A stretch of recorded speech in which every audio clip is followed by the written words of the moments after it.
Hello बच्चा लोग, मेरा नाम मोहित गोइंकर, मैंने आईआईटी खड़गपुर से इंजीनियरिंग किया है। इस वीडियो में हम लोग पार्ट टेस्ट 3 के सॉल्यूशंस को डिस्कस करेंगे। I have already shared the PDF of this 25 killer questions with you all guys. जो बच्चे यहाँ नए हैं उनमें बता दूं कि हम लोगों ने already part test 1 and part test 2 के वीडियो सॉल्यूशंस अपलोड कर दिए हैं, जहाँ पे हमने वैरायटी ऑफ चैप्टर्स को डिस्कस किया है थ्रू 25 किलर क्वेश्चंस। ठीक है, और इस सेशन में जो हम लोग टॉपिक्स को कवर करेंगे that is your simple harmonic motion, waves, ray optics, wave optics, modern physics, semiconductors and communication systems. ठीक है, अच्छा, उसके अलावा this is our Instagram page, आप इसको फॉलो कर सकते हो। ये आपका टेलीग्राम चैनल है एडुनिटी फॉर फिजिक्स, आप इसको ज्वाइन कर सकते हैं। And don't forget to share this YouTube channel, your own favourite Edunity channel. ठीक है, चलिए हम लोग स्टार्ट करते हैं। एक और बात, इस पूरे सेशन का जो पीडीएफ है वो भी आपको नीचे डिस्क्रिप्शन बॉक्स में मिल जाएगा। ठीक है, आपको एक पीडीएफ मिलेगा जहाँ पे कंप्लीट सोल्यूशन है, but still I will recommend कि आप इस वीडियो को भी देखें, क्योंकि कभी कभी जो चीज़ लिखी हुई है वो उतना जल्दी से आसानी से समझ में नहीं आता है, राइट। तो जो चीज़ नहीं समझ में आप डेफिनेटली आके वीडियो पे उसको आके देखें। ठीक है, और इसके अलावा part test 1 and part test 2 का भी लिंक आपको नीचे ही डिस्क्रिप्शन बॉक्स में मिल जाएगा। ठीक, ओके, तो ये अपना सबसे पहला सवाल है। This is a question from semiconductor, right. सवाल में हमसे कहता है the triangular voltage VI of figure A is supply to the circuit of figure B। ठीक, the wave shape of the output voltage will be what. अब ध्यान से देखिए, ये आपको इनपुट वोल्टेज है, 0 से 30 वोल्ट, 30 वोल्ट से 0 से -30 वोल्ट, लाइक दिस। ठीक, now if you look here very very carefully, जब ये पॉजिटिव वोल्टेज है, यानी कि जब ये 0 से धीरे धीरे बढ़ना चालू होगा, when it increases from 0 to let us से 10 वोल्ट्स, 0 से जब ये 10 वोल्ट्स पहुंचता है, ठीक है, 0 से 10 वोल्ट्स, राइट। सपोज ये आपको 9 वोल्ट्स है, फॉर एग्जाम्पल मान लीजिए कि आपको 9 वोल्ट्स है। ठीक है, ये D2 जो है, ये D2 तो आपको रिवर्स बायस्ड है। आई होप आपको यहाँ पे दिख रहा है, D2 आपको रिवर्स बायस्ड है। जहाँ तक बात D1 की है, ये भी आपको इस समय रिवर्स बायस्ड ही है, राइट। ये 0 है, so this is also 0, this is your 10, right, this is your 9। तो हमें यहाँ पे साफ साफ दिख रहा है कि ये D1 डायोड आपको रिवर्स बायस्ड है, यानी कि इसमें भी कोई करंट फ्लो नहीं करेगा, इसमें भी कोई करंट फ्लो नहीं करेगा। तो आपको जो आउटपुट वोल्टेज है वो आपको 9 वोल्ट ही हो जाएगा। ठीक, तो 0 से लेके 10 वोल्ट तक आपको ग्राफ इसी आउटपुट के हिसाब से फॉलो करेगा, इसी आउटपुट के हिसाब से फॉलो करेगा। इसका मतलब ऑप्शन नंबर C तो नहीं हो सकता और D भी नहीं हो सकता। B हो सकता है, क्योंकि 0 से लेके 10 तक ये इसी शेप को फॉलो कर रहा है। ठीक है, अब बात करते हैं 10 वोल्ट से ऊपर क्या होगा, राइट। मान लीजिए कि यहाँ पे आपको 10 वोल्ट्स आ जाता है, लेट अस से यहाँ पे 11 वोल्ट्स है। ठीक है, अगर ये 11 वोल्ट है, इसका मतलब इस डायोड के अक्रॉस आपको 1 वोल्ट होगा, और ये अब आपको फॉरवर्ड बायस्ड है, यानी कि इसमें से करंट पास करेगा। And in forward biased case ideal diode जो है वो आपको एक कंडक्टिंग वायर की तरह बिहेव करता है, विच मीन्स इस आउटपुट के अक्रॉस आपको पूरा ये 10 वोल्ट्स ही होगा। सो 11 वोल्ट के ऊपर आउटपुट में 10 वोल्ट कांस्टेंट मेंटेन होगा, राइट। तो ये वाला पोर्शन भी सही है और ये वाला पोर्शन भी सही है। ठीक है, तो यहाँ तक ये वाला ग्राफ और ये वाला ग्राफ दोनों सेम चल रहा है। अब बात करते हैं जब आपका इनपुट वोल्टेज नेगेटिव को जाएगा, राइट, जब ये 0 से कम हो रहा है। ठीक है, अब आप ध्यान से देखिए, जब ये 0 से कम होके लेटस से -4 है, लेटस से -4 है। ठीक है, सो अब इसका पोलैरिटी बेसिकली चेंज हो गया है, ये आपको 4 वोल्ट है। तो ये D1 आपको हमेशा रिवर्स बायस्ड भी रहने वाला है, तो इसमें तो कोई करंट नहीं फ्लो करेगा। और इस समय अगर आप यहाँ पे ध्यान से देखें, सो ये आपको अब 0 पोटेंशियल है, तो इसको हमने कह दिया 0, राइट, और ये आपका हो गया 4, राइट। सो ये आपको हो जाएगा कितना, ये आपको हो जाएगा -1। तो ये D2 आपका रिवर्स बायस्ड है, राइट। तो 0 से लेके -5 वोल्ट तक D1 और D2 दोनों ही रिवर्स्ड बायस्ड है। तो आउटपुट वोल्टेज में आपका अगर ये 4 वोल्ट है तो आउटपुट में भी 4 होगा, अगर ये 3 वोल्ट है तो आउटपुट में भी आपका 3 वोल्ट ही होगा, क्योंकि दोनों D1 D2 आपको रिवर्स्ड बायस्ड है, जिसका मतलब ग्राफ आपको इस तरीके से फॉलो करेगा। ये वाला भी पॉसिबल नहीं है, क्योंकि ये प्लस में आउटपुट नहीं देगा। जो पोलैरिटी आपका इनपुट का रहेगा -4 वोल्ट है, तो आउटपुट भी आपका -4 वोल्ट ही होगा, विच मीन्स ऐसा होगा। और -5 के ऊपर आपको D2 फॉरवर्ड बायस्ड हो जाएगा, which means output voltage 5 volt पे कांस्टेंट हो जाएगा, लाइक दिस। ठीक है, तो ऑप्शन नंबर ए आपका इस सवाल का सही जवाब है। ठीक है, चलिए आगे बढ़ते हैं। This is your question number 2 from wave optics. सवाल में कहता है 3 पोलराइड्स P1, P2 and P3 are placed in the path of an unpolarized light of intensity I0 such that P2 lies between P1 and P3। ठीक है, तो मान लेते हैं कि ये आपका पास एंगल है P1 का, पास एक्सिस है P1 का, और P2 P1 और P3 के बीच में है, तो ये मान लेते हैं P2 है। ध्यान से देखिएगा, ये आपको पोलराइजर P2, ये पोलराइजर P1। हमसे कहता है if the angle between P1 and P2 is 30 degree, तो ये एंगल आपको कहता है 30 डिग्री है, and between P2 and P3 is 60 degrees. इसका मतलब ये एग्जैक्टली इस तरीके से परपेंडिकुलर हो गया। This is your P3 and this angle is given as 60 degrees. ठीक, then the intensity of light emerging out of P3 is how much. सबसे पहले P1 से पास करेगा, P1 में इनपुट आ रहा है I0, तो पास होने के बाद जो इंटेंसिटी होगा that is going to be I0/2, क्योंकि शुरुआत में ये अनपोलराइज्ड लाइट है। अनपोलराइज्ड लाइट जब पहली बार पास करता है तो हाफ हो जाता है इंटेंसिटी। ठीक, this is after passing through polariser 1।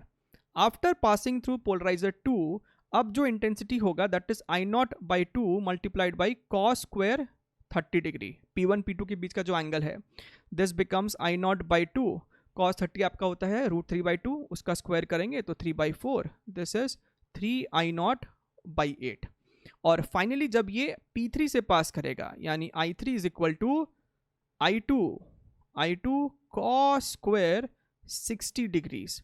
I2 हमने ऊपर सॉल्व किया है, this is 3I0/8 multiplied by cos 60 का square, which means 1/4। So the answer becomes 3I0/32, which is your option number C. ठीक, चलिए आगे बढ़ते हैं। अगला सवाल question number 3।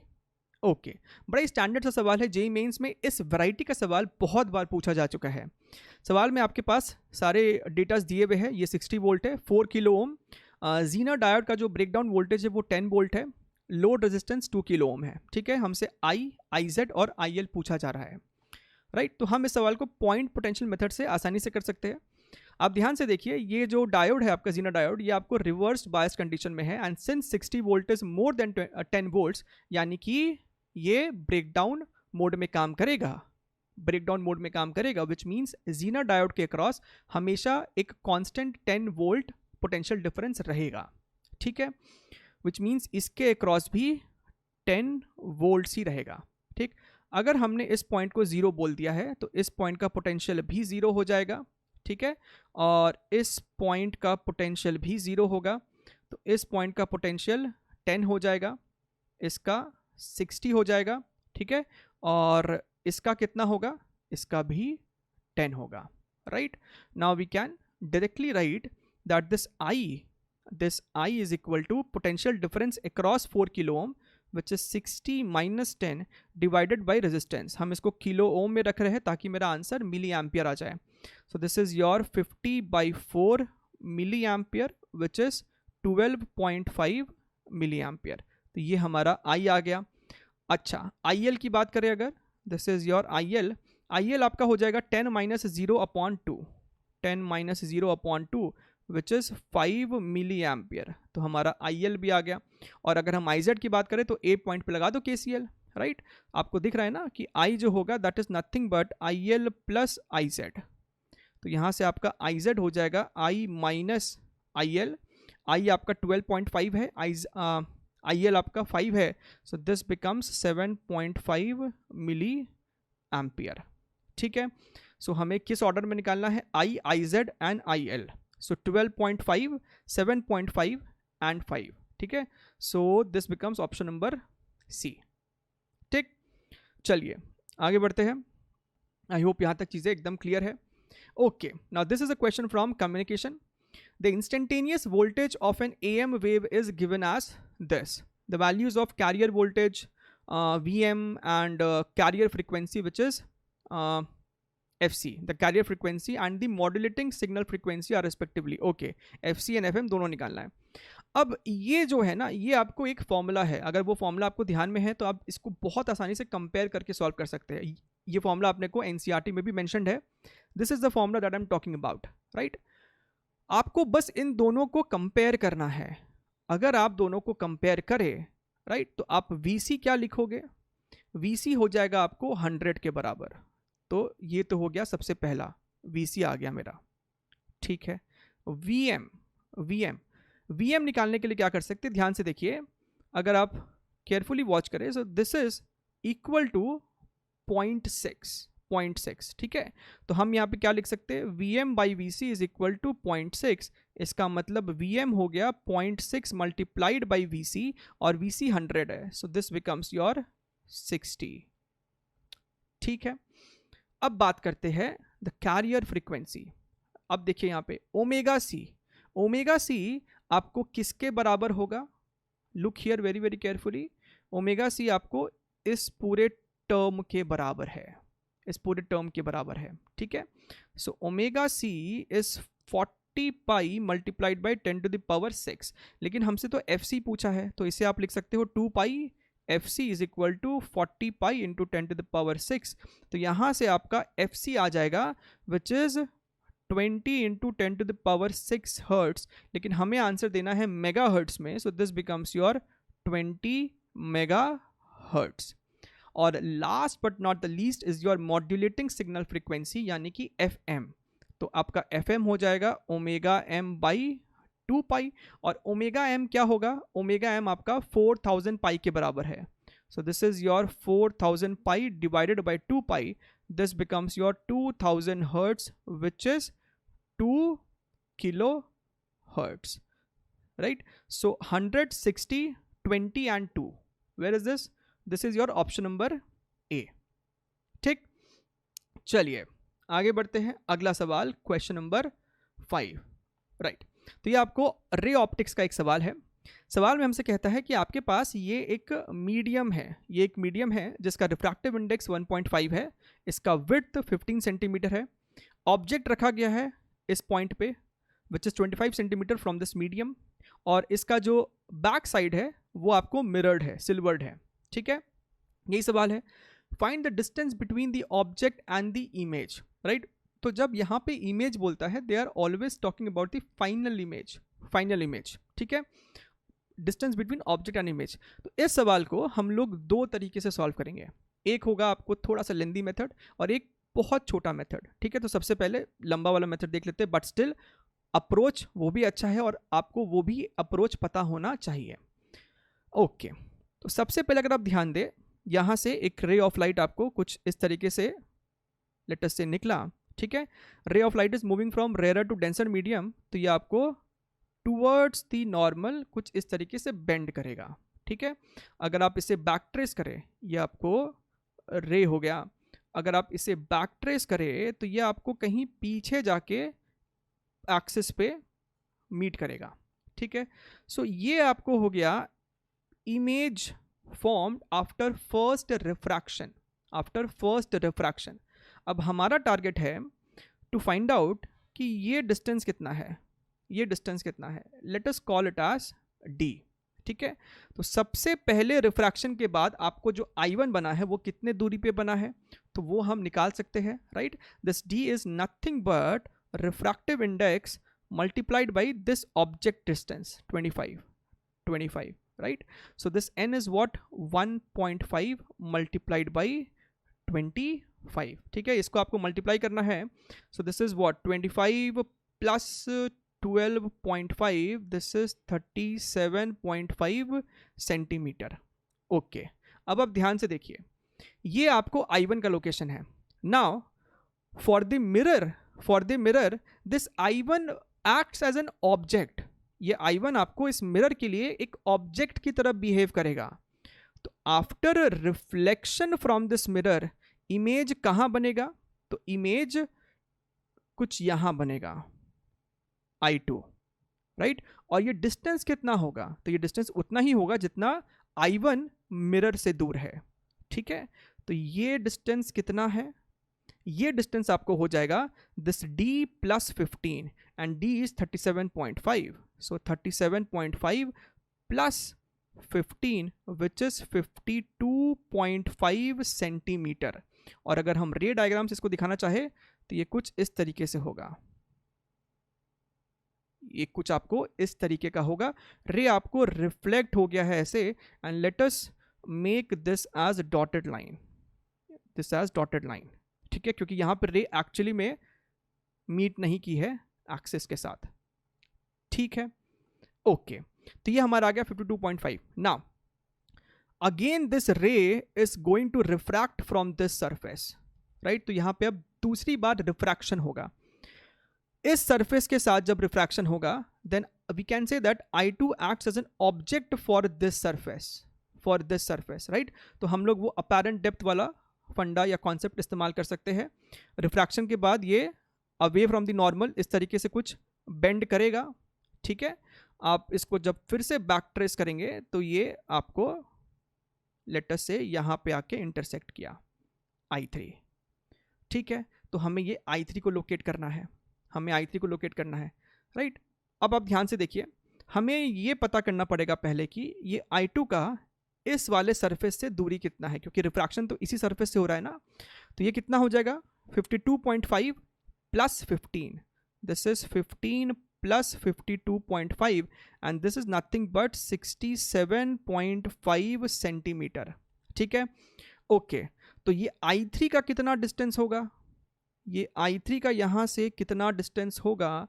Late us call it as D prime. तो ये D प्राइम आपका हो जाएगा by the formula of apparent depth, ये D प्राइम आपका हो जाएगा 67.5 divided by refractive index which is 1.5। ये डेसिमल आप यहाँ से उड़ा सकते हैं, सो 15 को इससे डिवाइड कीजिए, 15 4 60, this is 5, so this is your 45 centimetre. खत्म। ये है आपका फाइनल इमेज का लोकेशन, वर्चुअल है but this is your final image location I3। और हमसे पूछा गया है what is the distance between object and image, right? तो जो मेरा फाइनल आंसर है this is going to be your D prime plus यहां से ऑब्जेक्ट का दूरी कितना था 25, right? So 45 plus 25 is 70 centimetre and this becomes your answer, option number B, right? तो ये आपको वन ऑफ द वे है टू सॉल्व दिस प्रॉब्लम, ठीक है? अब let us see the second approach. Second approach में हम लोग क्या कर रहे हैं, अगर यहां पे कोई ऑब्जर्वर है, तो उसको ये जो मिरर है वो यहां पे एग्जैक्टली नहीं दिखाई देगा, राइट? जस्ट लाइक जैसे कि हम लोग देखते हैं ना, यहां पे आपका लेटस से कोई पानी है और बॉटम में कोई कॉइन रखा है, तो वो कॉइन आपको किसी एलिवेटेड हाइट पे दिखाई देता है due to apparent depth concept, right? उसी तरीके से ये मिरर भी आपको एग्जैक्टली यहां नहीं दिखाई देके थोड़ा सा लेफ्ट साइड शिफ्टेड दिखाई देगा, जस्ट लाइक दिस, राइट? तो इस ऑब्जर्वर के लिए ये जो मिरर है वो बेसिकली यहां पे है, ठीक है? अब वी कैन कैलकुलेट कि x कितना है।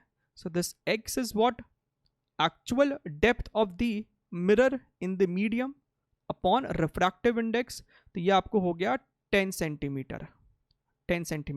तो अब मिरर जो है वो यहां पे है, x is equal to 10 centimetre पे, और basically because once we have shifted the mirror, अब यहाँ पे आपका मीडियम का कोई रोल नहीं है, और पीछे वाले जो ये मिरर है आप उसको एक बार के लिए इग्नोर कर सकते हैं। Now this becomes your question, इस मीडियम का भी अब कोई रोल नहीं है, let us for time being let us remove this, right? So basically अब आपका सवाल हो गया कि ये आपके पास एक मिरर है और ये आपका ऑब्जेक्ट है, तो इमेज कहाँ बनेगा? स्ट्रेट फॉरवर्ड, इमेज आपको उतनी ही दूरी पे बनेगा जितनी दूरी पे ऑब्जेक्ट है, और ऑब्जेक्ट कितनी दूरी पे है मिरर से? 25 प्लस 10 दैट इज 35। तो इमेज आपको मिरर से 35 सेंटीमीटर की दूरी पे बनेगा। What is the separation between object and image? This is 35, this is 35, so the separation between them is 70 centimetre, right. तो देखिए आप कितना आसानी से ये सवाल आपका यहाँ पे अटैक हो गया, ठीक है। चलिए, आई होप आपको यहाँ पे चीज़ें क्लियर है। आगे बढ़ते हैं, अगला क्वेश्चन, क्वेश्चन नंबर 6। ओके, ना this is a fairly simple question. सवाल में हमसे कहता है कि an astronomical telescope has an angular magnification of magnitude 5। तो मैग्निफिकेशन हमको दे रखा है 5। For a distant object the separation between the object and eyepiece is 36 centimetre. The final image is formed at infinity. अगर आपका final image infinity पे बना है, यानी कि मैग्निफिकेशन का फॉर्मूला लगेगा FO/FE, ठीक है। ये आपका 5 है, so this is your FO/FE, which means objective focal length is 5 times eyepiece focal length, ठीक है। और हमें कहता है कि the separation between objective and eyepiece is 36 centimetre. For this scenario ये आपको ट्यूब लेंथ के बराबर होगा FO+FE, and this is given as 36। आप FO को यहाँ पे रिप्लेस कर दीजिए 5 टाइम्स FE से, so 5 times FE plus FE is equal to 36। इसको सॉल्व करेंगे तो आपका FE आ जाएगा 6 centimetre, and your FO will becomes 5 into 6, that is your 30 centimetre, ठीक है। तो हमसे FO और FE पीछा है, यानी कि 30 and 6। Option number B is the correct answer. चले आगे, let's move forward. Question number 7, modern physics का सवाल। सवाल कहता है two radioactive samples S1 and S2 have mean life time. Now this is very important point. ये आपको half life नहीं बोला है, ये आपको मीन लाइफ टाइम बोला है। एंड एनसीईआरटी में इन सभी टर्म्स के बारे में जानकारी दिया हुआ है, फॉर्मूला भी दिया हुआ है, right. Have mean life time of capital T and T/10 respectively, ठीक है। अब आप ध्यान से देखिए, लैम्डा जो होता है ना, लैम्डा जो होता है दैट इज 1/टाउ, और ये टाउ जो है ना, यही आपका होता है मीन लाइफ टाइम, ठीक है। तो हमें जो दो सैंपल्स है S1 और S2, हमें बेसिकली λ1 और λ2 दे दिया है। λ1 कितना हो जाएगा 1/कैपिटल T, और अगर आप ध्यान से देखिए तो λ2 हो जाएगा 1/T/10। तो T नीचे रह गया और 10 ऊपर चला गया, तो आपको λ1 और λ2 दे दिया है।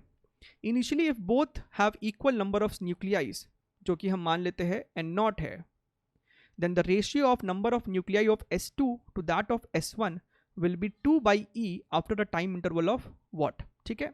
तो जो नंबर ऑफ न्यूक्लियाई का फॉर्मूला होता है that is N is equal to N0 e⁻ lambda into small t। कितने टाइम बाद कितना आपका न्यूक्लियाई बचा है, ठीक। तो हमें यहाँ पे सिंपली निकालना है N2/N1 which is equal to, दोनों का शुरुआत में सेम नंबर ऑफ न्यूक्लियाई है, ठीक है। तो ये हो जाएगा N0 e⁻ λ2 t upon N0 e⁻ λ1 t, ठीक। अब N2 अपॉन N1 हमको दे रखा है that is 2/E, this becomes 2/E।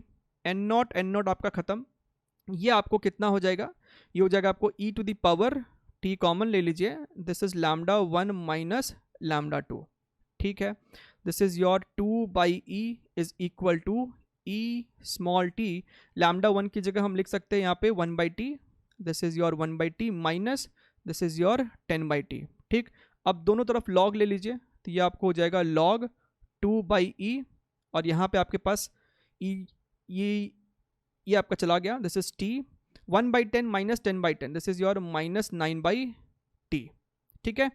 अच्छा, ये कितना हो जाएगा, this is your log 2 minus log E, this is equal to minus 9 small t by capital T, right. तो यहाँ से आपका t निकल के आ रहा है t/9, माइनस साइन को इधर भेज देंगे और log ये आपका 1 हो जाएगा, so this is 1 minus log 2, and this is your option number A, ठीक है। चलिए आगे बढ़ते हैं, let us move to the next question, question number 8। Okay, तो रे ऑप्टिक्स का आपका ये एक डिसेंट क्वेश्चन है। सवाल में कहता है two transparent media have the XY plane as their boundaries, the refractive index of the media in the region Z more than equal to 0। तो यहाँ पे आपके पास फिगर बना हुआ है, पॉजिटिव Z एक्सिस का जो मीडियम का रिफ्रैक्टिव इंडेक्स है that is N1 is equal to 1.414 which is √2, और नेगेटिव Z एक्सिस में जो मीडियम है उसका रिफ्रैक्टिव इंडेक्स है 1.732 विच इज अल्टीमेटली √3। अ रे of light given by the vector root 3 I cap minus k cap traveling in the first medium is incident on the plane of separation. The unit vector in the direction of refracted ray in the second medium is what? तो ये आपको incident ray है, right, और हमें इसका vector form दिया हुआ है root 3 i cap minus k cap. हमसे कहता है ये जो रिफ्रैक्टेड रे है, राइट, ये जिस डायरेक्शन में है उस डायरेक्शन के अलोंग यूनिट वेक्टर क्या है बताइए. ठीक, अब आप ध्यान से देखिए, हमें ये एंगल ऑफ इंसिडेंस निकालना पड़ेगा, और हमें इस वाले का वेक्टर दिया हुआ है. This is your P vector equal to root 3 i cap minus k cap. अब ये जो एंगल है between z axis and P vector, ये आप दो तरीके से तो ईजिली निकाल सकते हो. एक है कि आप डॉट प्रोडक्ट का इस्तेमाल कर लो, cos theta is equal to A dot B upon A B, या फिर आप यहाँ पे और एक और तरीका लगा सकते हो. ध्यान से अगर आप देखें, यू कैन सी दैट ये आपको रूट 3 आई माइनस के कैप है, यानी कि एक्स में जो मैग्नीट्यूड है इस वेक्टर का, जो एक्स कॉम्पोनेंट है, दैट इज रूट 3, यानी कि अगर हम इसे जोड़ दे, so this length is root 3, और z में जो इसका लेंथ है that is 1, so this is 1, right. अब आप इस ट्राइंगल में लगा दो tan i, तो tan i क्या लिखोगे आप, 1 by root 3, which means i is 60 degree. तो आपको पता चल गया कि आपका एंगल ऑफ इंसिडेंस 60 डिग्री है. अब इस पॉइंट पे आप लगा दो स्नेल्स लॉ. ठीक है, तो आप जब स्नेल्स लॉ लगाओगे तो आप बोलोगे n1 sine 60 degree is equal to n2 sine r. ठीक है, n1 आपका रूट 2 है, साइन 60 आपका रूट 3/2 है, n2 रूट 3 है, and this is your sine r. ठीक, तो ये रूट 3 गया, और यहाँ से आपको दिख रहा है कि sine r is equal to 1/√2, यानी कि एंगल ऑफ रिफ्रैक्शन जो है वो आपको 45 डिग्रीज है. ठीक है, ओके, अब तो गेम ही खत्म हो गया, राइट. आपको जब ये r पता चली गया है, देन यूनिट वेक्टर कितना होगा. यूनिट वेक्टर का मतलब है कि आप यहाँ पे एक 1 यूनिट का पहले तो लेंथ कंसिडर कर लो, right. Let us consider length of unit 1, right, और इसको आप वेक्टर फॉर्म में लिख दो. ठीक है, तो हमारा जो आंसर जो होगा that is 1 sine r along x axis, तो i cap, minus 1 cos r k cap, right, negative z axis में है. तो ये हो गया आपको i cap upon sine r का मतलब 1/√2 माइनस k कैप, ये भी √2, तो अपना आंसर हो गया 1/√2 i cap minus k cap, which is your कहाँ है, option number D. This is your option number D. ठीक, चलिए आगे बढ़ते हैं, यहाँ तक चीज़ें क्लियर है. क्वेश्चन नंबर 9, मॉडर्न फिजिक्स का एक और सवाल. If the maximum kinetic energy of electron released from a metal plate by irradiating the metal with a radiation of 4000 angstrom is 1.6 electrovolt.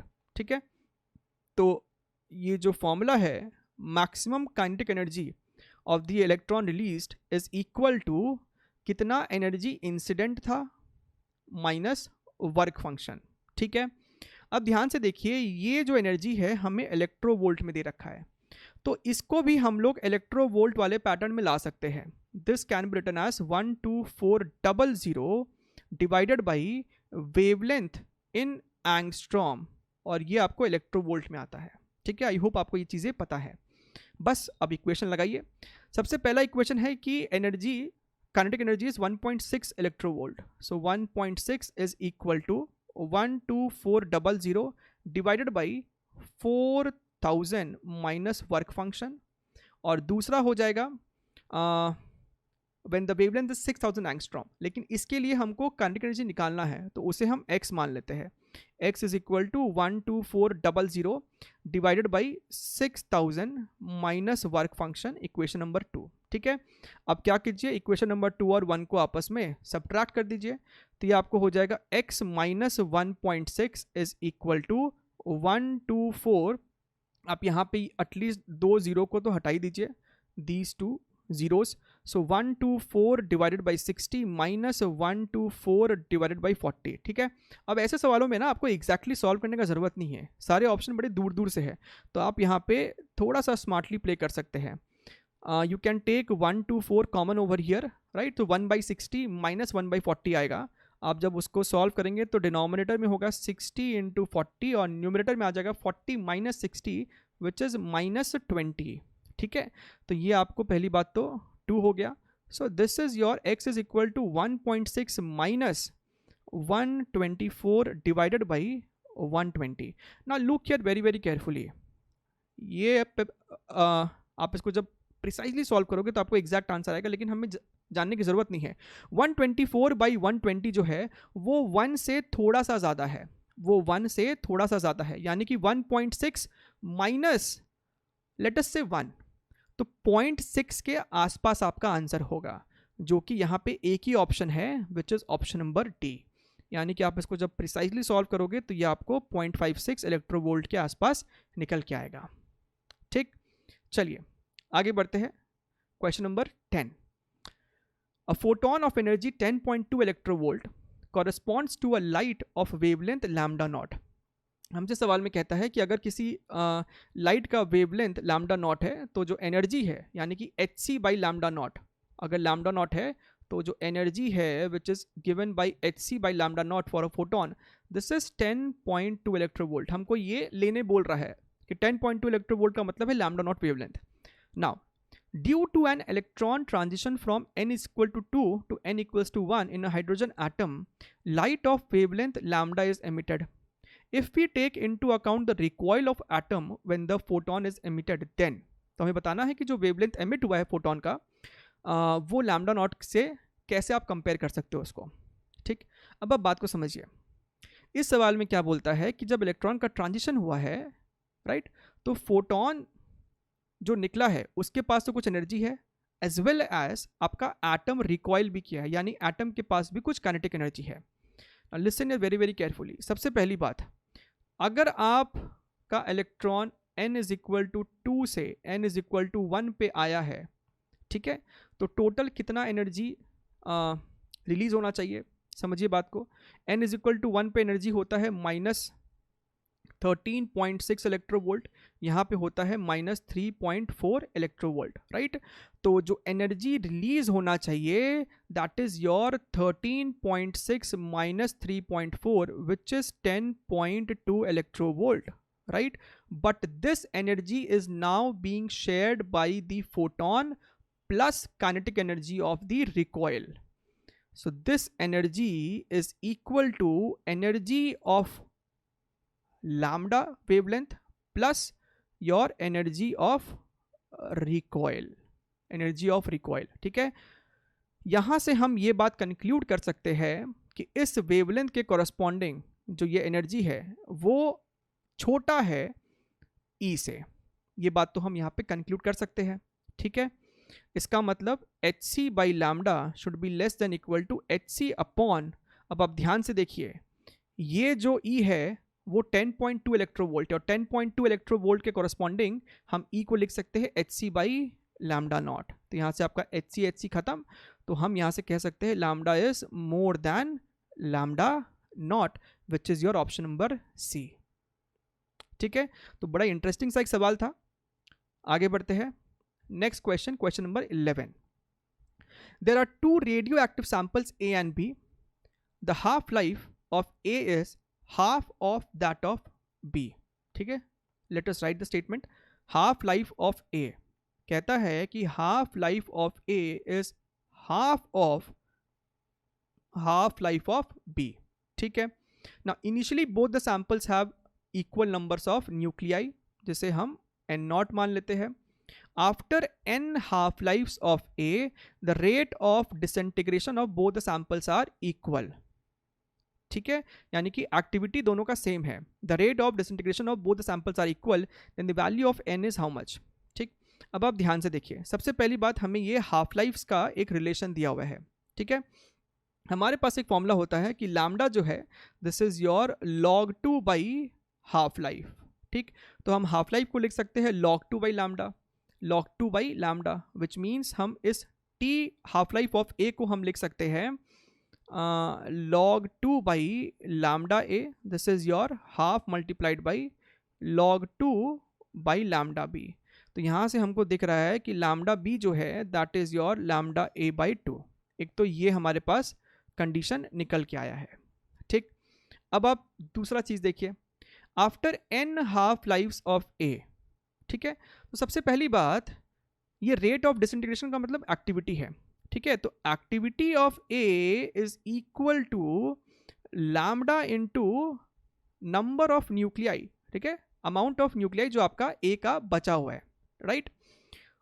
अब ये n एक हाफ लाइफ के बाद अगर शुरुआत में n नॉट है, अगर शुरुआत में number of nuclei n naught है, तो after 1 half life n naught by 2 बचता है, right. After 2 half lifes n naught divided by 2 square बचता है। So what is left after n half lifes, वो हो जाएगा n naught divided by 2 to the power n।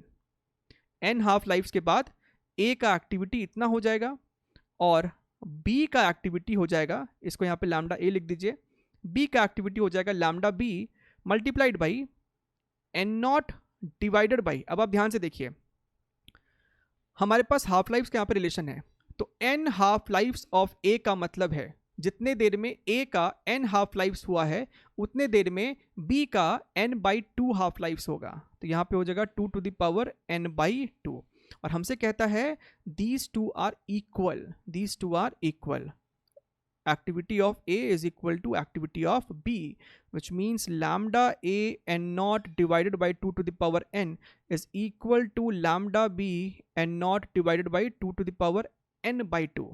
ठीक है, अब ये n naught तो खत्म हो गया। lambda B को हम लिख सकते हैं lambda A by 2, let us write it here, lambda A upon 2 to the power n। Lambda B को आप लिखिए लैम्डा ए डिवाइडेड बाई 2, और यहाँ पे already 2 to the power n by 2 है, so this becomes 2 to the power n by 2 plus 1। Lambda A खत्म, so this becomes 2 to the power n by 2 plus 1 is equal to 2 to the power n, यानी कि compare करने से exponent को n by 2 plus 1 is equal to n, यानी कि आपका n 2 के बराबर आ जाएगा, which is mean option number D is the correct answer. ठीक है, चले आगे।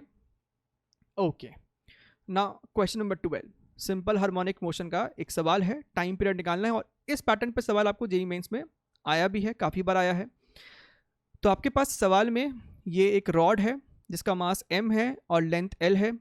अभी स्प्रिंग आपका नेचुरल लेंथ में है, स्प्रिंग कांस्टेंट k है। ठीक है, अगर आपने इसे बहुत छोटा सा एंगुलर डिस्प्लेसमेंट देके छोड़ा तो हमसे पूछता है what is the period of oscillation.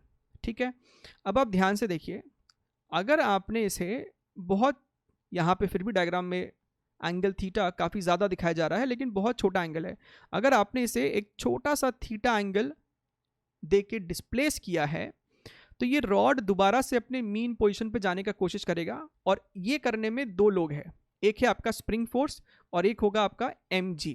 दोनों ही आपको टॉर्क लगाएगा अबाउट पॉइंट ए, ताकि ये दोबारा से मीन पोजीशन की तरफ जाए। तो हमारा टारगेट होता है कि torque is equal to I alpha लिखना, और उसके बाद चीज़ें अपने आप लाइन अप हो जाएंगी। ठीक है, एक और बात, अगर ये एंगल थीटा बहुत छोटा है और रॉड का लेंथ l है, तो ये जो चीज़ है हम इसे L इंटू थीटा कह सकते हैं, यानी कि आपका जो स्प्रिंग में कंप्रेशन आया है दैट इज L थीटा, तो स्प्रिंग जो फोर्स लगाएगा that is K into L theta. ठीक है, इसी बात को यहाँ पे लिखते हैं, तो स्प्रिंग फोर्स लगाएगा which is K times L into theta, और gravitational force mg centre of mass से पास करेगा, ये आपको हो गया m इंटू जी। ठीक, अच्छा, जब आप के एल थीटा की वजह से टॉर्क लिखेंगे तो वो हो जाएगा आपको के L theta multiplied by perpendicular distance, जो कि आपको एल के बराबर ही होगा, राइट। यहाँ से यहाँ तक का जो डिस्टेंस है वो आपको कैपिटल एल है। So let us write it over here, torque about A is equal to I into alpha.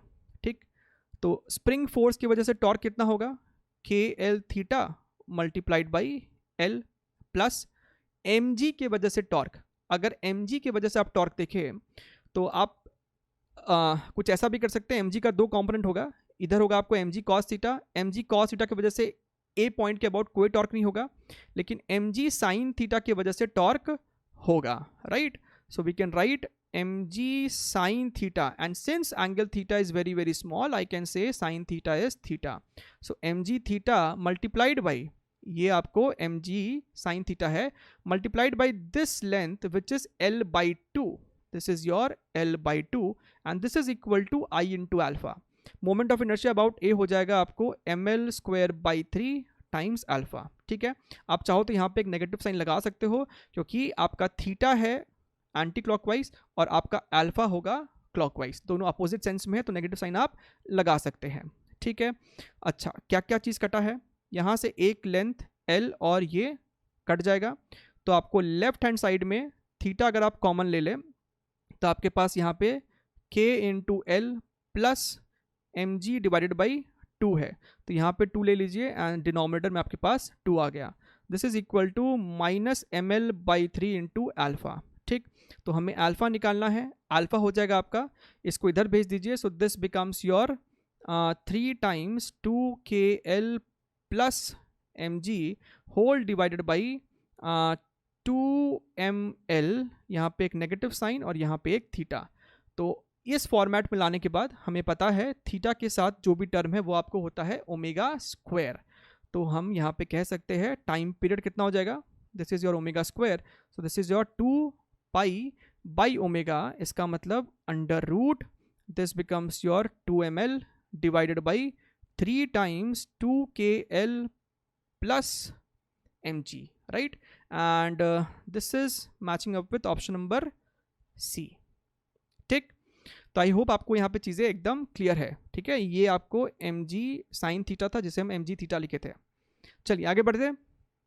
Next question फिर से आपको SHM पे बेस्ड एक सवाल है।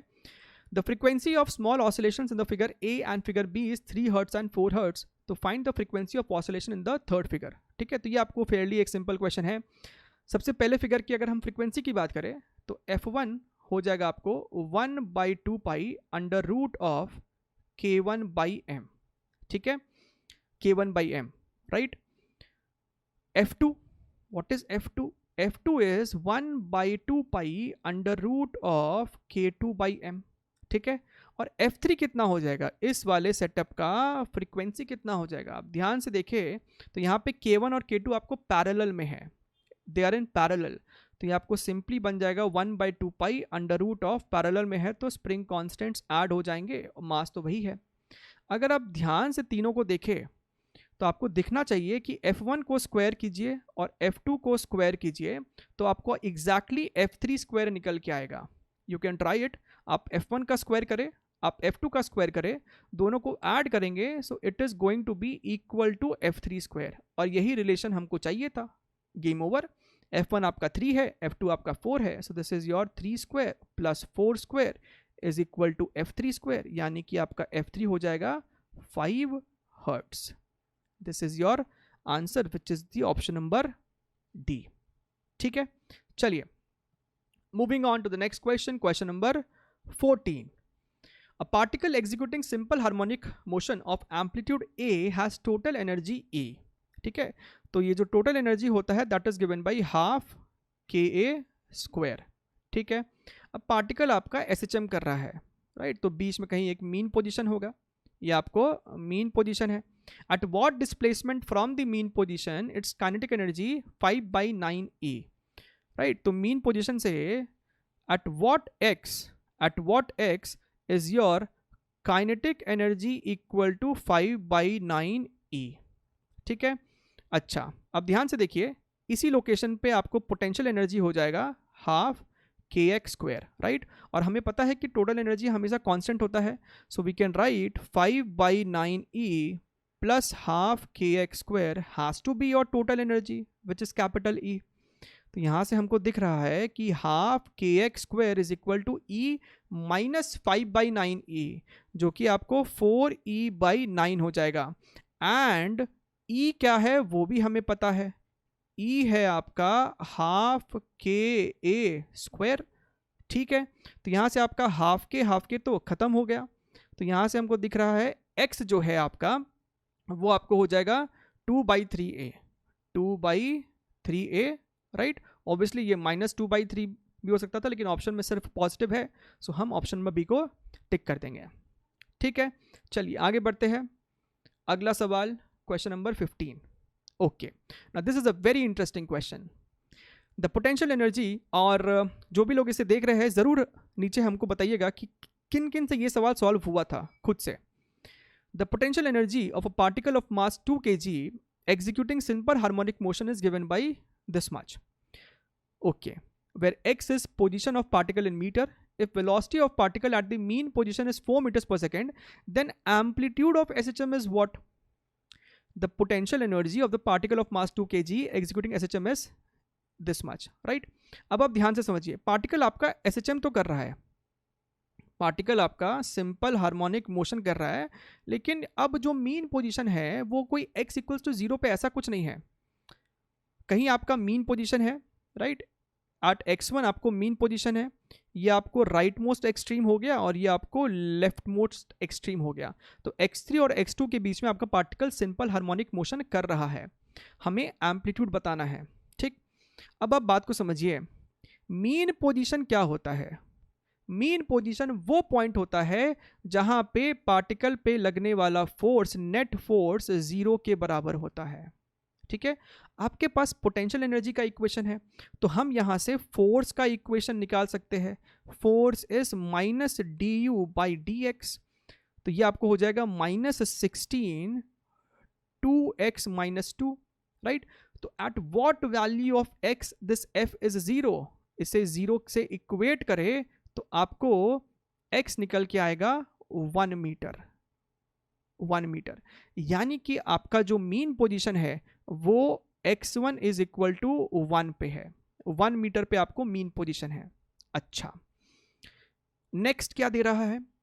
Velocity of the particle at the mean position is 4 meter पर second, यानी कि यहाँ पे जो काइनेटिक एनर्जी है that is half mv², mv का स्क्वायर, दिस बिकम्स 16 जूल। अच्छा, what is potential energy at the mean position? x की जगह 1 पुट कीजिए, ये आपको हो जाएगा 16, 1 - 2, तो ये आपको -16 जूल है। ओहो, यहाँ पे तो बड़ा इंटरेस्टिंग सा ऑब्जर्वेशन आ रहा है। अगर आप ध्यान से देखिए तो टोटल एनर्जी जो है दैट इज k + u, ये आपको 0 हो गया। इसका मतलब इस पूरे SHM में हर पॉइंट पे जो टोटल एनर्जी है वो 0 ही होना चाहिए। SHM है ना, total energy has to remain constant. इसका मतलब ये है कि एक्सट्रीम्स पे भी आपका टोटल एनर्जी 0 होना चाहिए। नाउ सी हियर, एक्सट्रीम क्या होता है? एक्सट्रीम इज अ पॉइंट जहां पे आपका पार्टिकल का स्पीड 0 हो गया होगा, तभी तो वो वहां पे जाके रुका है।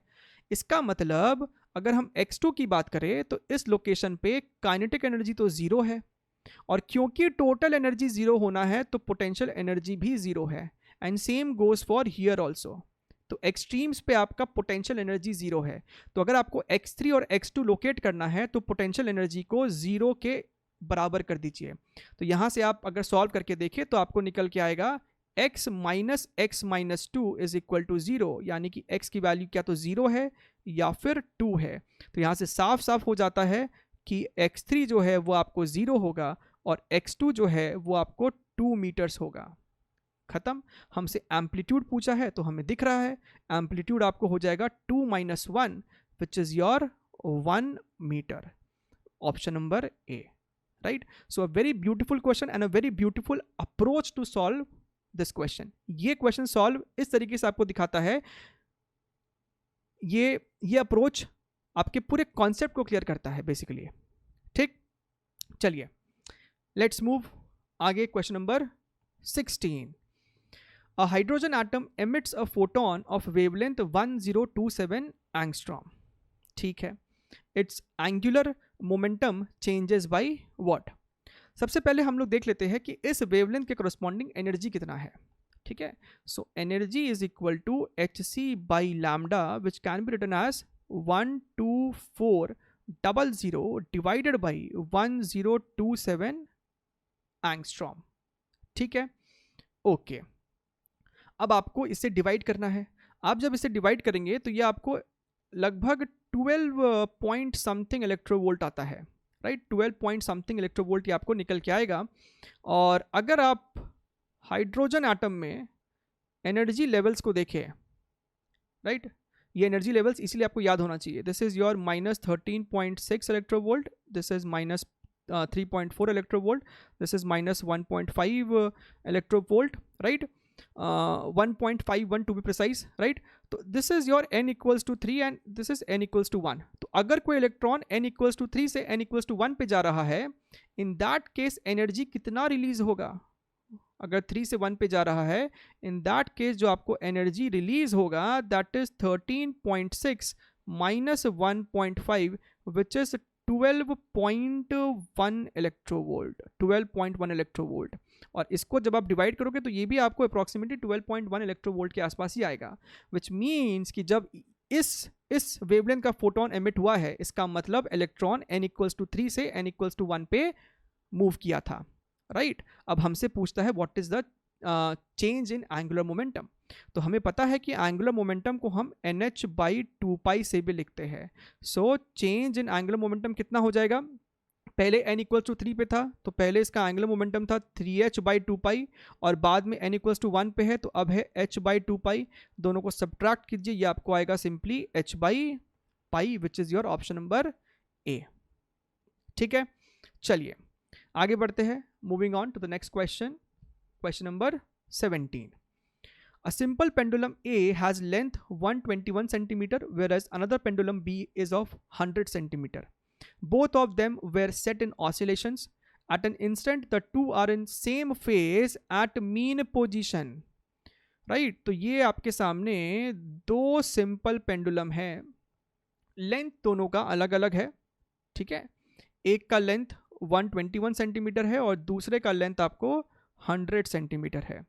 एट एनी गिवन इंस्टेंट दोनों सेम फेज पे है एट मीन पोजीशन. तो अभी दोनों मीन पोजीशन पे है और सेम फेज में कहने का मतलब है कि अगर ये राइट साइड मूव कर रहा है तो इस समय ये भी राइट साइड मूव कर रहा है, ठीक है. अभी दोनों सेम फेज में है, राइट. इसका लेंथ 121 सेंटीमीटर और इसका 100 सेंटीमीटर. मान लेते हैं इसका टाइम पीरियड T1 है और इसका टाइम पीरियड T2 है. तो हमारे पास यहाँ पे 4 ऑप्शन है. The two will never be in phase eight the mean position again, ठीक है. तो हम लोग ये चीज़ अभी क्रॉस चेक कर लेंगे और ये ऑप्शन गलत है बेसिकली. हम लोग अभी इसको चेक करेंगे. When shorter pendulum makes n oscillations, the longer one completes n/3 oscillations to come in same phase again. After 11 oscillations of shorter pendulum, the two pendulums will be in phase with each other at the mean position. चलिए एक बार सवाल को शुरू करते हैं. Time period का formula क्या है? टाइम पीरियड का फॉर्मूला है 2π√L/g. तो ग्रेविटी और 2π दोनों के लिए कांस्टेंट है, which means t is proportional to √L. तो अगर हम T1/T2 की बात करें तो हम इसे कह सकते हैं √L1/L2 और L1 आपका है 121, this is your 100, so this becomes 11/10. तो हमें दोनों के टाइम पीरियड्स का रेशियो पता चल गया है, ठीक है. इसका मतलब ये है फॉर एग्जाम्पल T2 यानी कि जो छोटा वाला है वो एक ऑसिलेशन अगर 10 सेकेंड में करता है तो लंबा वाला जो है वो एक ऑसिलेशन 11 सेकेंड में करेगा, ठीक है. अच्छा, मान लीजिए कि आफ्टर n1 ऑसिलेशन ये जो है इसके साथ फेज में आता है दोबारा से. आफ्टर n1 ऑसिलेशन और इसका after n2 oscillation they are again in same phase at mean position. बात को समझिएगा. एक ऑसिलेशन के लिए ये T1 टाइम लेता है तो N1 ऑसिलेशन के लिए ये N1 इंटू T1 टाइम लेगा, ठीक है. ये वाला एक ऑसिलेशन के लिए T2 टाइम लेता है तो N2 ऑसिलेशन के लिए N2 इंटू T2 टाइम लेगा, ठीक है. तो दोनों हम चाहते हैं कि एक ही टाइम पे सेम फेज में आया है, यानी कि टाइम को इक्वेट कर देते हैं, ठीक है. नाउ सी, तो यहां से हम कह सकते हैं कि N1/N2 is equal to T2/T1.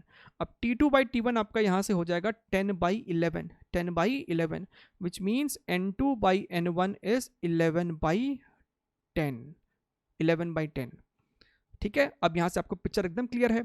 N2 जो है वो शॉर्टर वाले के लिए है और N1 जो है वो लॉन्गर वाले के लिए. तो हमको यहाँ पे साफ साफ दिख रहा है कि जब छोटा वाला 11 ऑसिलेशन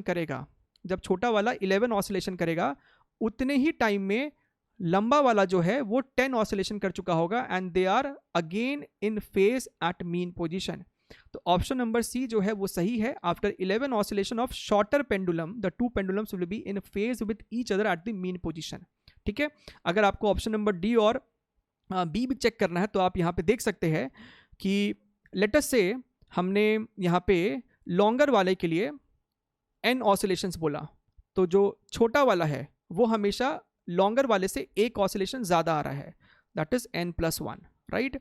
तो ऑप्शन नंबर डी क्या बोलता है, when the longer pendulum makes n+1 oscillation the shorter one completes n oscillation. ये कंप्लीटली उल्टा बोल दिया, जबकि हो क्या रहा है कि जब लॉन्गर वाला n ऑसिलेशन कर रहा है तब छोटा वाला n+1 कर रहा है to again be in same phase, right. और ये तो सरासर गलत है, n-3 वाला तो यहाँ पे कुछ है ही नहीं, राइट, 1 का डिफरेंस है खाली दोनों में, ठीक। सो आई गेस ये वाला क्वेश्चन भी क्लियर है। Let us move to the next question, question number 18। The half life of radioactive substance its 20 minutes. The approximate time interval T2 minus T1 between the time T2 when 2/3 of it has decayed and T1 is when 1/3 of it had decayed. मान लेते हैं कि जो आपका initial amount था, substance था, that is n0, ठीक है।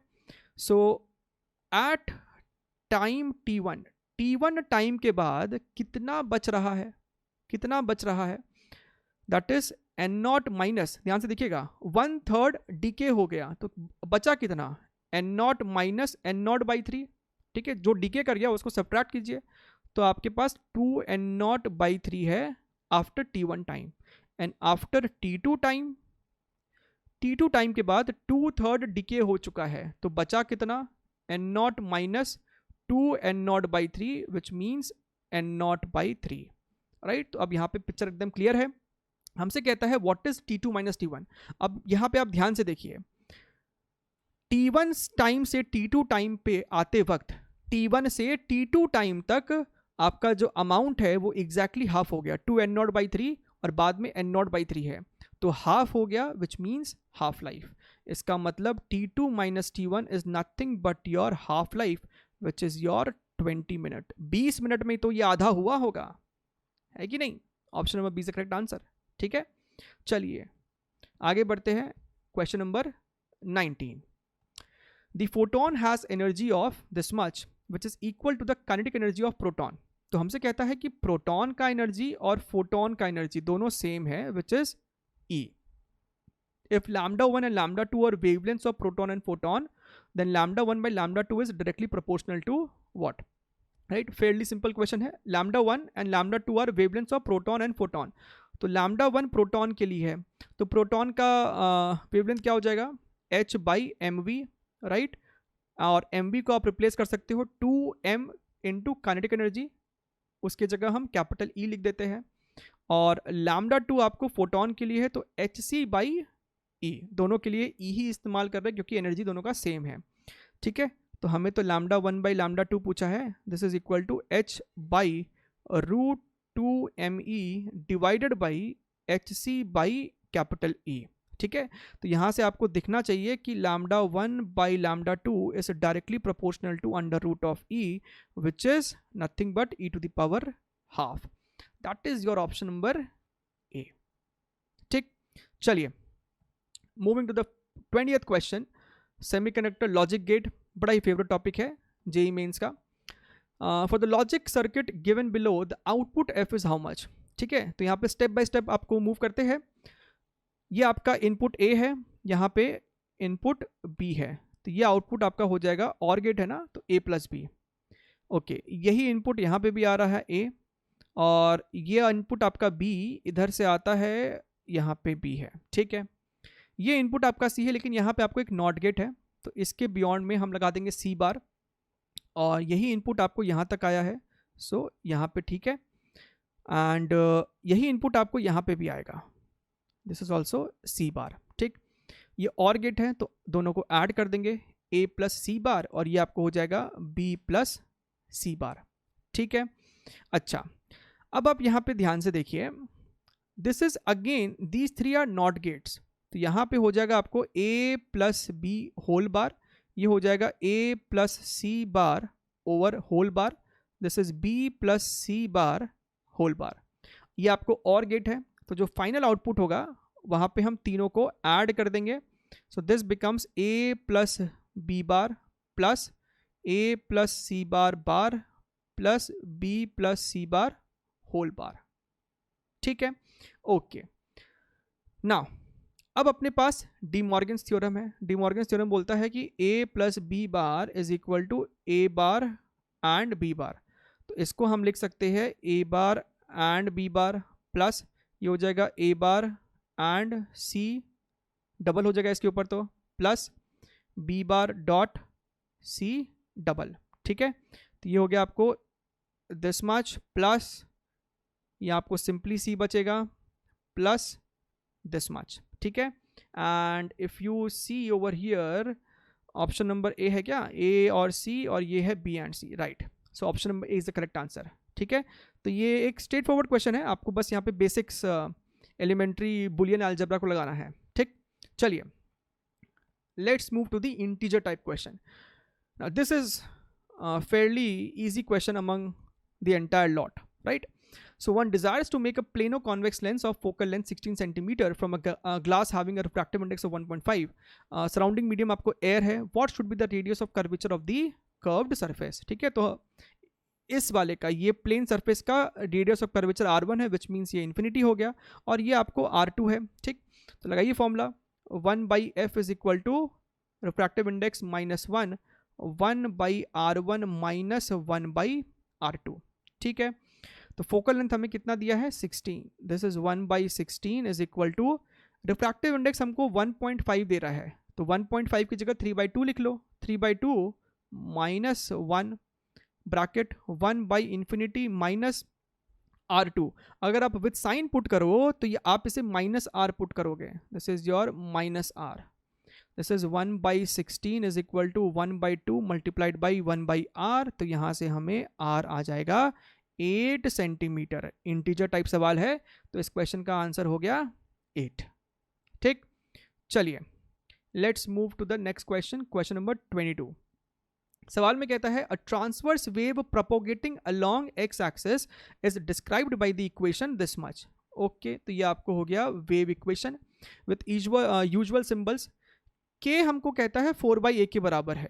ठीक है, के इज 4/a, वेरी गुड, बहुत अच्छा। Then the maximum particle velocity vp and phase velocity vph of the wave are related by this much, तो n की वैल्यू बतानी है। अब पार्टिकल वेलोसिटी अलग चीज होता है, और फेज वेलोसिटी बेसिकली आपको वेव वेलोसिटी है। ठीक है, आई होप आपको दोनों ही चीजें पता है। y is equal to a sine omega t minus k x है। पार्टिकल वेलोसिटी का मतलब होता है, आप इसे डिफरेंशिएट कीजिए with respect to time, partial differentiation है del y by del t, तो ये आपको हो जाएगा a omega cos omega t minus k x. ठीक है, this is partial differentiation, differentiate the function with respect to time keeping x as a constant, तो ये आपको हो गया differentiation, and this is your velocity, particle का velocity at any given time t, right. और ये जो a ओमेगा है ना, यही आपको हो गया maximum particle velocity, maximum particle velocity. तो हमें ये पता चल गया कि ये जो vp है this is nothing but a into omega, और जो आपका फेज वेलोसिटी है वो होता है coefficient of t upon coefficient of x which is omega by k. I hope ये फॉर्मूला भी आप सभी को पता है, अच्छी बात है। तो यहाँ से हम क्या कह सकते हैं that vp upon vph is a into omega divided by omega by के। तो यहाँ से आप ध्यान से देखिए तो ओमेगा ओमेगा खत्म, this is your a into के, और k की वैल्यू हमें दे रखी है 4/a, so this is your 4। तो यहाँ से हम कह सकते हैं vp is equal to 4 times vph, और अगर आप चीज़ों को कंपेयर करें तो n की वैल्यू 4 हो जाएगी, तो इस सवाल का आंसर है 4।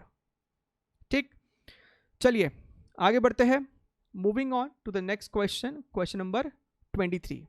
ठीक है, ये भी आपको एक बहुत बेहतरीन क्वेश्चन है। An organ pipe has two successive harmonics with frequencies this and this. If the length of pipe is this much, तो हमें x की वैल्यू बताना है। अब इस सवाल का प्रॉब्लम ये है कि आपको इस सवाल में ये नहीं बताया गया है कि आपका जो ऑर्गन पाइप है वो ओपन है कि क्लोज्ड है, राइट? ओपन है कि क्लोज्ड है, तो हमें दोनों ही चेक करना होगा, उसमें से एक वैलिड नहीं होगा और दूसरा वाले से हमको आंसर मिलेगा, ठीक है? अच्छा, क्लोज्ड ऑर्गन पाइप या फिर ओपन ऑर्गन पाइप, दोनों ही में एक बात जो कॉमन है, that frequency of nth harmonic is always integer multiple of fundamental frequency, right? मेरे बात को एकदम ध्यान से सुनिएगा। frequency of nth harmonic is always equal to integer multiple of fundamental frequency, ठीक है? यही चीज आपको यहां पे लिखा हुआ है, राइट? लेकिन अगर हम लोग बात करें ओपन पाइप की, तो ओपन ऑर्गन पाइप में दिस इज Fn क्या है? Frequency of nth harmonic is equal to n into F1। F1 आपका फंडामेंटल फ्रीक्वेंसी है, राइट? जहां पे n आपको 1 2 3 4 5 6 ऐसा वैल्यूज लेगा, राइट? और अगर हम लोग बात करें कि एक ओपन ऑर्गन पाइप में फंडामेंटल फ्रीक्वेंसी कितना होता है, सो दैट इज V/2L, ठीक है? और अगर हम लोग क्लोज्ड पाइप की बात करें तो अगेन F1 आपका फंडामेंटल फ्रीक्वेंसी है, लेकिन क्लोज्ड में फंडामेंटल फ्रीक्वेंसी होता है V/4L, और यहाँ पे n आपका ऑड इंटीजर होता है, ठीक है? 1 3 5 7 लाइक दैट। सबसे पहले हम लोग ओपन पाइप को चेक करते हैं, ठीक है? Let us check the open pipe. अगर मान लेते हैं कि हमारा पाइप जो है सर ओपन ऑर्गन पाइप है, ठीक है? सो ये जो 1372 है वो कोई nth हार्मोनिक है, तो हम यहाँ पे लिख सकते हैं NF1 इज इक्वल टू 1372। इसका मतलब 1674 आपको इमीडिएट नेक्स्ट हार्मोनिक होगा, विच इज n+1। यहाँ पे 1 2 3 4 लेता है, राइट? यहाँ पे कोई गैप नहीं है, ऑड मल्टीपल्स नहीं है, सो n+1 हो जाएगा into F1 is equal to 1674। अगर आप इन दोनों को सब्ट्रैक्ट करो, यानी कि n+1 into F1 minus NF1 करो, दिस इज 164 माइनस 1372, राइट?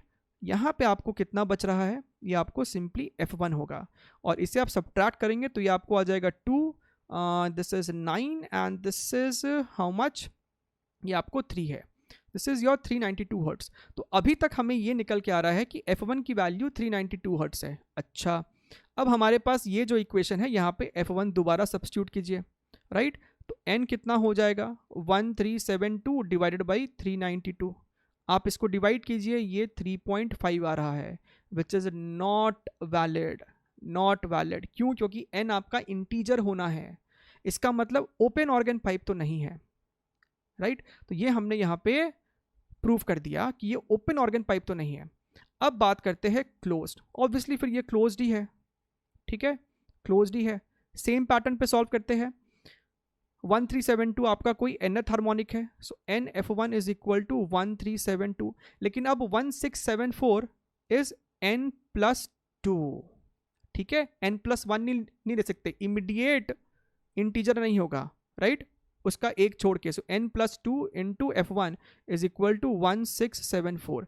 दोनों को दोबारा से सब्ट्रैक्ट कीजिए तो ये आपको बचेगा 2F1 is equal to 1674 minus 1372, 392 आया था पहली बार में।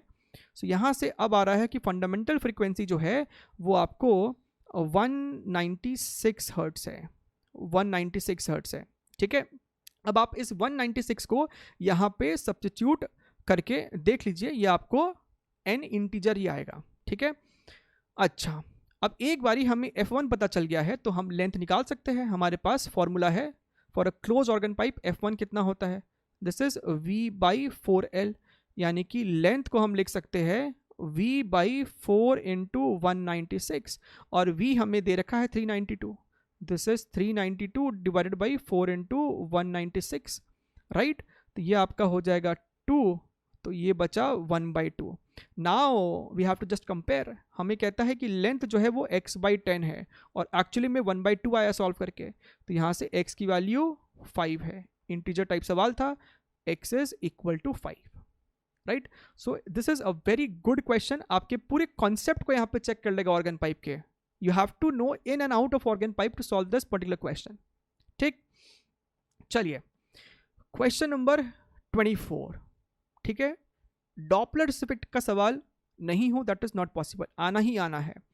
बहुत ज़्यादा हाई प्रोबेबिलिटी है कि आपके एग्जाम में डॉपलर्स के ऊपर सवाल हो। The difference between apparent frequency of source of sound as perceived by the stationary observer during its approach and recession is 2% of natural frequency। देखिए लैंग्वेज छोड़िए, लैंग्वेज को यहाँ पे छोड़िए, यहीं पे समझिए। ये सोर्स है, सॉरी ये आपका ऑब्जर्वर है, ये रेस्ट पे है। एक बार जो सोर्स है वो ऑब्जर्वर की तरफ मूव कर रहा है, it is moving towards the observer, और दूसरी बार ये सोर्स ऑब्जर्वर से दूर जा रहा है। ठीक है, okay. In the first case observer को जो अपैरेंट फ्रीक्वेंसी सुनाई दिया दैट इज F1, और सेकेंड केस में F2। ऑब्वियसली F1 जो है वो F2 से ज़्यादा होगा, क्योंकि फर्स्ट केस में सोर्स अप्रोच कर रहा है। हमसे कहता है कि F1 minus F2 is 2% of the natural frequency. Natural frequency F0 है, यानी ये 0.02 F0 है। अब हमें चुपचाप फॉर्मूला लगाना है F1 और F2 का। F1 कितना होगा, F0 C, जहाँ पे C हम स्पीड ऑफ साउंड ले रहे हैं एयर में, which is 300, C upon C minus velocity of source minus F0 C upon C plus velocity of source which is 0.02 F0। ठीक है, तो यहाँ से आपका F0 कैंसिल हो जाएगा। ठीक, अब आप ध्यान से देखिए, यहाँ पे आप C को कॉमन ले सकते हैं। So this is how much, denominator में एलसीएम लीजिए तो ये हो गया आपको c square minus v s square, this is c plus v s minus c plus v s is equal to 0.02। ठीक, तो यहाँ से सी और सी तो खत्म। अब सवाल में हमसे कहता है assume the velocity of source to be very small as compare to velocity of sound. हमसे कहता है कि v s is much smaller than c. तो अगर ऐसा है तो वी स्क्वायर तो बहुत ही छोटा हो गया, तो आप वी एस स्क्वायर को आप नेग्लेक्ट कर दो। तो ये आपको हो गया c into twice of v s upon c square is 0.02। तो एक c और ये स्क्वायर उड़ गया, हमें निकालना है v s, this is c into 0.02 divided by 2। c की वैल्यू है 300, ये डिवाइड किया तो 0.01 multiplied by 0.01, this is your 3 meters पर सेकेंड। इंटीजर सवाल है तो आंसर हो गया सिंपली 3। ठीक है, चलिए let's remove this and the last question of this session wave optics का सवाल है। In an interference pattern at a point one can observe 8th order maxima for this wavelength. तो उसी लोकेशन पे अगर वेवलेंथ लाइट का 4800 angstrom है तो that is which order, right, what order will be visible if the source is replaced by light of wavelength 4800 angstrom. ठीक है, हमसे सवाल में कहता है कि किसी दूरी y पे 8th ऑर्डर दिख रहा है। तो पहली बात ये y का फॉर्मूला क्या है, राइट। सो nth मैक्सिमा का जो ये y लोकेशन है that is given by n lambda d by small d, right. तो अब दोनों ही वेवलेंथ के केस में सेटअप तो सेम है, यानी कि d कांस्टेंट है, स्मॉल d और कैपिटल D दोनों कांस्टेंट है, n और लैम्डा वेरिएबल है। तो हम यहाँ पे कह सकते हैं कि n1 lambda 1 is equal to, even y भी कांस्टेंट है, हमको सेम लोकेशन पे पूछ रहा है, तो हम कह सकते हैं n1 lambda 1 is equal to n2 lambda 2। तो हमें n2 पूछा है, so this is your n1 lambda 1 by lambda 2। n1 हमारे पास 8th ऑर्डर है, lambda 1 is 5400 and this fellow is 4800, right. तो ये आपका दोनों जीरो खत्म। This is how much, this is 8, 6, 54 by 6 is 9। तो इस सवाल का आंसर हो गया अपना 9। ठीक है, आई होप आपको यहाँ तक पूरी चीज़ें एकदम क्रिस्टल क्लियर है। And that was all from my side on part test 3। और ये तीनों ही पार्ट टेस्ट के सारे क्वेश्चंस बहुत ही अच्छे हैं। आई विल रिकमेंड कि आप इसको कम से कम 2 से 3 बार सॉल्व करें और खुद से सॉल्व करें सारे क्वेश्चंस को। सबका सॉल्यूशंस PDF हर वीडियो के डिस्क्रिप्शन बॉक्स में अटैच्ड है। ठीक है, and guys do share this channel, like the video, right. और हम लोग रेगुलरली मिलते रहेंगे प्रॉब्लम सॉल्विंग्स में या फिर रिविजन वीडियोस में। तब तक के लिए टेक केयर, बाय बाय।